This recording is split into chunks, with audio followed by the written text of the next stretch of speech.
Hello friends, आज आपण बनवणार आहोत मांदेलीचे सार। त्यासाठी लागणारे साहित्य आहेत एक मोठा कापलेला कांदा, त्याचबरोबर एक मोठा कापलेला टोमॅटो, तसेच धने आणि ओलं खोबरं घेतलं आहे। त्याचबरोबर 5 ते 6 पाकळ्या लसणाच्या आणि बारीक चिरलेला एक कांदा घेतला आहे। तसेच मांदेली स्वच्छ धुवून साफ करून त्यामध्ये हळद मसाला लावून त्याला मॅरिनेट करायला ठेवला आहे।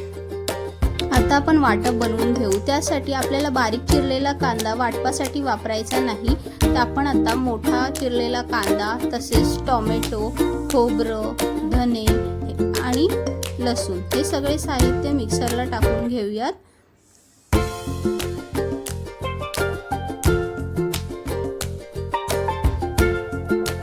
तसेच मिक्सरमध्ये थोडी हळद, लाल तिखट आणि पाणी टाकून घेऊ आणि हे मिश्रण आता आपण मिक्सरला वाटून घेऊ।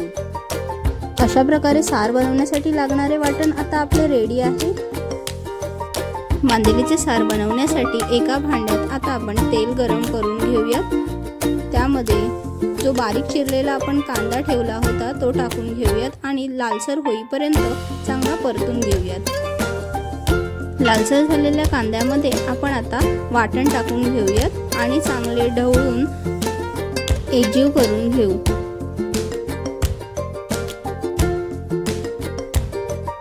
वाटणामध्ये आता आपल्याला पाणी टाकून घ्यायचे आहे। आता आपण साराला एक कड काढून घेऊयात। सार अजून तिखट करण्यासाठी मी इथे अजून 1 चमचा लाल तिखट घातलेले आहे आणि पुन्हा एकदा साराला कड काढून घेऊ। त्यानंतर यामध्ये आपण आता मांदेली मॅरिनेट करून ठेवली होती ती टाकून घेऊयात आणि चवीपुरते मीठ घालून सार चांगले शिजवून घेऊ। तसेच या सारामध्ये मीठ घातल्यानंतर आपण इथे 4 ते 5 कोकम टाकून घेऊ आणि सार चांगले शिजवून घेऊयात। अशा प्रकारे आपले झणझणीत गरमागरम मांदेलीचे सार रेडी आहे। तुम्हाला ही रेसिपी कशी वाटली कमेंट करून नक्की सांगा।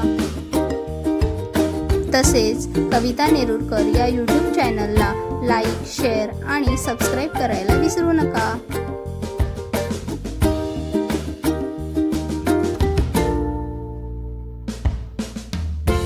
Thank you for watching.